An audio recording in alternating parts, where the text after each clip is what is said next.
इस घर में जब भी कुछ गुम होता है तो उसका इल्ज़ाम बहू पर ही क्यों आता है। अरे लड़कियों, तुम्हारा तैयार होना कब ख़त्म होगा। घुड़चढ़ी का वक्त होने को आ गया और तुम लोगों का सजना संवरना ही पूरा नहीं होता। रमा बहू, तुझे तो हिमालय को काजल लगाना है, जल्दी से आजा तैयार होकर। आज सावित्री जी के छोटे बेटे की शादी थी।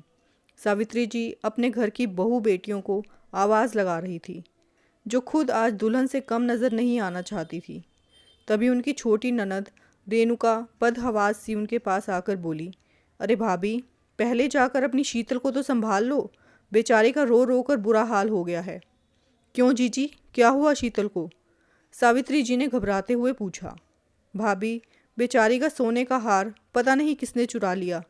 अभी नई नई शादी हुई है बेचारी की, ससुराल वालों से क्या कहेगी, और ससुराल वाले भी पता नहीं क्या सोचेंगे हमारे बारे में। हाय हाय, हमारी तो नाक ही कट जाएगी उसके ससुराल में। वो तो भाई की शादी में आई है और इतना बड़ा नुकसान हो गया। ननद की बातें सुनकर सावित्री जी हैरान थी, लेकिन उन्हें भी बेटी का सामान खो जाने की चिंता होने लगी। वो तेज़ कदमों से चलती हुई उस कमरे की तरफ बढ़ी जहां उनकी दोनों बेटियां और तीनों ननदें तैयार हो रही थी। पीछे पीछे उनकी छोटी ननद भी आ रही थी। सामने उनकी छोटी बेटी शीतल आंखें सुजाए बैठी थी। माँ को देखते ही फिर से रोने लगी। माँ, देखो ना, मेरा सोने का हार नहीं मिल रहा। मैं तो भाई की शादी में पहनने के लिए बड़ी मुश्किल से सासू माँ की तिजोरी से निकलवा कर लाई थी। सासू माँ तो बार बार यहाँ लाने से मना कर रही थी। अब क्या कहूँगी सबसे वहाँ जाकर। सावित्री जी बेटी की बात सुनकर हैरान थी, लेकिन फिर भी शीतल को हौसला देते हुए बोली, अरे बेटा, ध्यान से देख, यहीं कहीं होगा। घर से चीज़ भला कहाँ जाएगी। तेरी अटैची अच्छे से देख ले एक बार फिर से। माँ, मैंने सब कुछ देख लिया, कहीं नहीं है, सुबकते हुए शीतल बोली। हाँ भाभी, बेचारी 1 घंटे से ढूंढ रही है, पता नहीं किसकी नीयत डोल गई।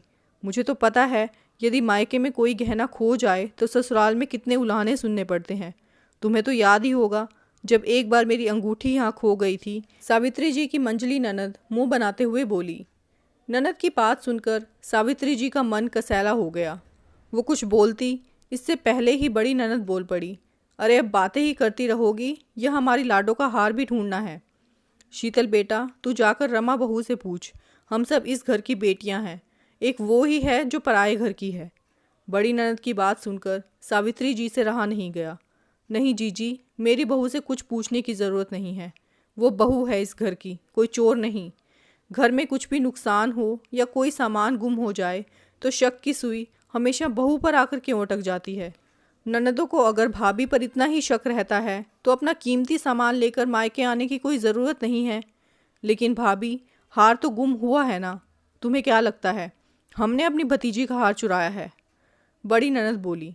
जीजी, मैंने नहीं कहा कि हार आपने या किसी और ने चुराया है। और हाँ मंजली जीजी, आप जो अभी बात कर रही थी ना कि आपकी अंगूठी यहाँ खो गई थी, तो आपको ये भी याद होगा कि उसके खोने का सीधा इल्ज़ाम आपने और माँ जी ने मुझ पर लगाया था। लेकिन बाद में वो अंगूठी आपको बाथरूम में मिली थी, जो आपने ही नहाते वक्त निकाल कर रख दी थी। और हाँ बड़ी जीजी, आपको भी याद होगा जब आप अपनी बनारसी साड़ी धोबी को इस्त्री करने के लिए देकर भूल गई थी, और उस साड़ी को ढूंढने के लिए आपने मेरी अलमारी और संदूक सब कुछ खंगाल लिया था। मेरे बार बार मना करने पर भी कि मुझे कुछ नहीं पता, मैंने नहीं लिया। आप लोगों को मुझ पर विश्वास नहीं हुआ।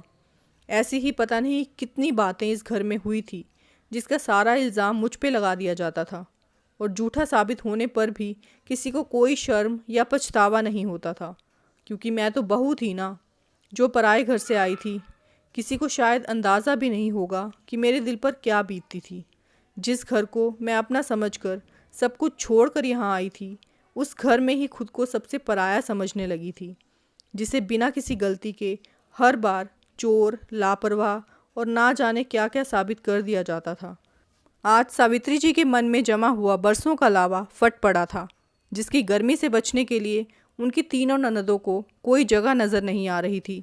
थोड़ी देर सांस लेने के बाद सावित्री जी फिर बोली, खैर, मेरे साथ जो हुआ सो हुआ, लेकिन मैं अपनी बहू को कभी कटघरे में खड़ा नहीं होने दूंगी। ये घर मेरी बहुओं का भी है, और अपने ही घर में मैं उन्हें चोर नहीं कह सकती। मैं अपनी बहू को अच्छे से जानती हूँ कि वो कैसी है। अरे उससे तो अपने खुद के गहने भी नहीं संभलते, वो भी उसने मेरी अलमारी में ही रखे हुए हैं। वो क्या किसी और के गहनों पर नज़र डालेगी। और हाँ जीजी, जब बहू से हम यही उम्मीद करते हैं कि वो इस घर को और हमें अपना समझे, तो हम बहू को पराया क्यों समझें। सारी ननदें और सावित्री जी की दोनों बेटियां चुपचाप उनका मुंह ताक रही थी। और वहीं दरवाजे के बाहर खड़ी उनकी बहू रमा भरी आंखों से अपनी सास पर गर्व कर रही थी, जिन्होंने उसके आत्मसम्मान पर कोई आंच नहीं आने दी। ये सब बातें चल ही रही थी कि तभी शीतल का पति राजेश कमरे में आया और शीतल को एक पैकेट पकड़ाते हुए बोला, शीतल, ये लो तुम्हारा सोने का हार। जब माँ ने तुम्हें टोक दिया कि इतना भारी हार शादी वाले घर में ले जाकर क्या करोगी, तो तुमने गुस्से में आकर ये हार वहीं टेबल पर पटक दिया था और बाद में रखना भूल गई थी। दामाद की बात सुनकर सब एक दूसरे का मुंह देखने लगी। शीतल बोली, ओह मैं तो भूल ही गई थी, माँ जी के टोकने पर मुझे अच्छा नहीं लगा था, तो मैंने ये हार निकाल कर वहीं रख दिया था। सावित्री जी का सर आज सबके सामने गर्व से ऊंचा हो गया था।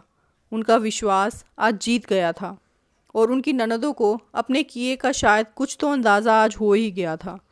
उन्होंने चुपचाप खिसकने में ही अपनी भलाई समझी। उन्हें समझ में आ गया था कि अपने समय में उन्हें जो करना था वो कर लिया, लेकिन भाभी पर इल्ज़ाम लगाने की ये परंपरा अब आगे इस घर में नहीं चलने वाली।